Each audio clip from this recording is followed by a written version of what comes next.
Okay, so this is the B5 cube jump. This is one of the harder cube jumps in the game. Um, Basically, the further a cube jump is, the less consistent it will be. So to mitigate that, this one has a setup that you will either make it right in the sigil or overshoot, and there's a really quick backup that's easy to do in case you do. With this setup, you will either only get the sigil or slightly overshoot. You won't end up getting stuck or killed by the turret.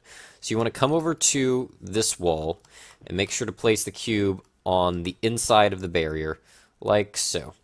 So I find this is usually a little easier if you line up the edge of the cube right here to be with the barrier, as you can see, like that, and then drop it. The placement of the cube here isn't super precise. You'll get basically the same jump no matter where you put it in, but I like to do that just to mitigate any small differences. Then what you're going to want to do is stand back and walk at the cube at a 45-degree to the edge. So you're going to come straight at it at 45 degrees. So walk right at the edge of the cube. Then once you get in range to pick it up, take one step to the right. That was a little too big. So just a tap to the right. And you'll see my cursor goes from being right on the edge to about lining up with the black box here.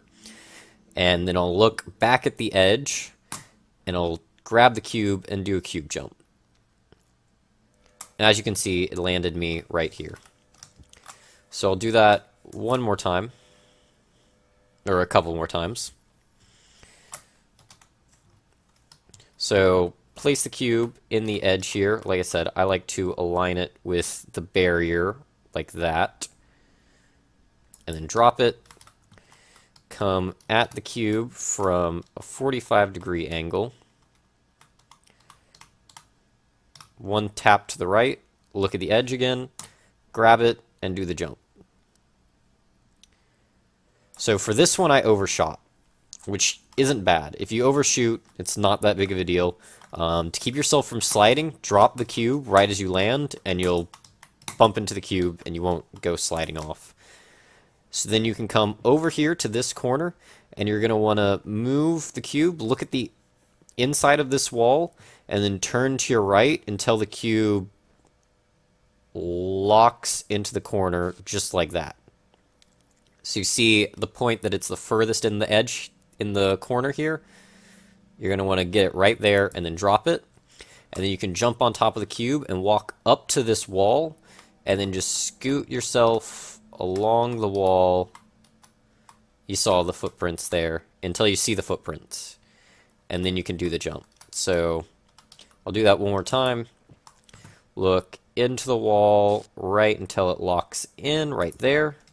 Then you jump up onto the cube and then along this wall until you get the footprints to show up. Okay, it's actually, let's see if that works a little better. No. Oh, there. Okay. So that might work a little better. Rather than waiting for it to lock in far into the wall, go a little bit further, so like there, so that the right edge of the cube that's over here, or the left edge of the cube that's over here, is just sticking out of that left wall a little bit. And there you go. So that setup should work consistently for the backup. Just look into the corner until that left edge of the cube comes out of the wall, drop it, get onto the cube, and then make your jump up here. So let me do the cube jump one more time.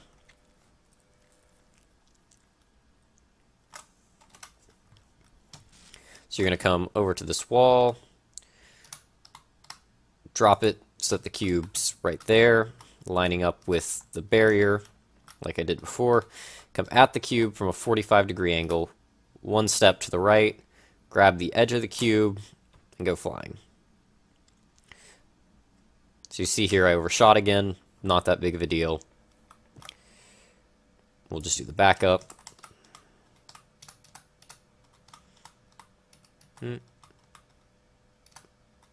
Right there.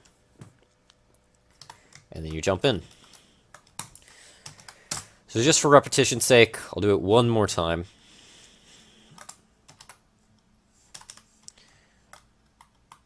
Place the cube like that. Come at it from the 45-degree angle. So if you want, you can come up to it, back up, step forward, one step to the right, grab the cube. You'll see I'll overshoot here again. But overshooting is fine. It's a lot better than undershooting. And then there you go.